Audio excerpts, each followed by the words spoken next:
step on the protocol to welcome you all to this national workshop on to review the national PPR's control and eradication strategy. Yes, when we were starting the PPR eradication since 2010-11, it was control and eradication. But today, we are talking about eradication of PPR. So, Dr. Sisi, there is no longer PPR control and eradication. It is PPR national strategy for the eradication of pest epidemic and the control of other priority small ruminant diseases. Madam Representative of the Minister, I would like to now deliver the message of the Director of the Hiver to all of you present here in this workshop. It is a great honor for me to address on behalf of you today, on behalf of the Director of Hiver, Dr. William Sali, at this national workshop to review the Gambia's strategy for the eradication of pest epidemic and the control of the priority small ruminant diseases and its action plan. We are here for an important step to update this strategy, this eradication strategy, and to agree on clear operational framework for 2025-2030. This framework should be fully aligned with every overall global strategy, the PPR Global Eradication Program J2, the ECOWAS Regional Roadmap for PPR free region by 2030, and of course, in line with the continental strategy for the eradication of PPR and the control of other priority small ruminant diseases. Madam Representative of the Minister, PPR in the Gambia is a real livelihood and food security issues. The Gambia is a small ruminant country. The national flow is estimated at around 500,000 sheep and goat, and almost 9 out of the 10 rural households keep at least one small ruminant. Women manage most of the goats and almost half of the sheep. For many families, these animals are not just a source of meat and milk, they are a saving account on the roof. When PPR strike, it is not only animal that are lost, it is income, nutrition, school fees, and the ability to cope with shocks. The economic impact is estimated at hundreds of millions of dollars each year, just for mortalities. Behind these figures are women and young people who are forced to sell animals cheaply, delay investment, or reduce the quality of food for their family. This is the reality that the national PPR eradication strategy must help us to change. Madam Deputy Permanent Secretary, representing the Minister, why we need to update this strategy now. May I recall that in 2017, the Gambia made a major effort by adopting the national strategy for the control and eradication of PPR 2014 years, 2017, with a first action plan. This strategy followed 4 stages of the global strategy assessment. One is assessment, 2, control, 3, eradication, and 4, post-eradication. And already covered key areas such as surveillance, vaccination, strengthening veterinary services, and addressing other small ruminant diseases. However, the environment around us has moved forward. One is the global strategy and PPR blueprint 2023 to 2027 provide more detailed milestone toward 2030. Secondly, ECOWAS has adopted its regional roadmap for PPR eradication.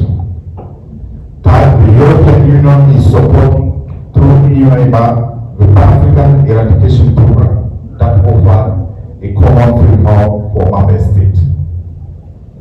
In this context, the technical review has shown that the Gambian strategy is solid, but still too descriptive.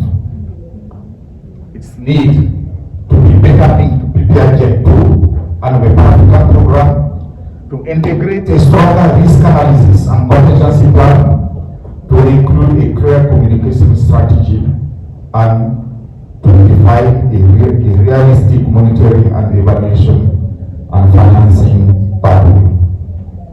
This workshop is precisely the space to do that together. So, dear colleague, ladies and gentlemen, AUI and you are here today to anchor the national strategy for the eradication of PPR and the control of other small ruminant diseases into the national and African communities. Ladies and gentlemen, AUI warmly welcome the decision of the government to frame this revision within the broader African agenda. The one is the agenda 2063, the Africa we want. You all hear about it, the Africa we want, which put food security, shared prosperity and resilience at the center of our vision. Secondly, the comprehensive agricultural development program, CADEP, and Malabo commitment, and recently Kampala Declaration, where animal health is a key lever for agricultural growth and intra-African trade. And thirdly, LIDESA is the livestock development strategy developed by AUI, which recognizes that controlling diseases like PPR is essential for competitive value chain, private investment, youth employment, and better nutrition. The updated strategy must also be aligned with the Pan-African PPR eradication strategy, the PPAT, the PVU group, the World PPS evaluation, and ECOWAS regional roadmap. Key priority for 2020, 2035, 2030 for PPR eradication. I would like, dear colleague, without going into all technical data, let me highlight some priority this direction that AUI and the Pan-African PPR Secretariat encourage to consider into the national PPR eradication strategy. The first one is governance and veterinary services. And this is to clarify the national governance strategy for PPR. A national PPR committee linked to the DLS, the National Livestock Association and private sector, to use PPS recommendation to plan how to strengthen operational resources and the legal framework, including the Animal Disease Act and veterinary regulation. The second component is epidemiology, and risk-based surveillance. And this is to better document where and how PPR occurs, outbreak, losses, animal movement, animal mobility, weekly market, cross-border trade with Senegal and neighboring countries. To define priority zone or hotspots where surveillance and control will be more intensive and efficient.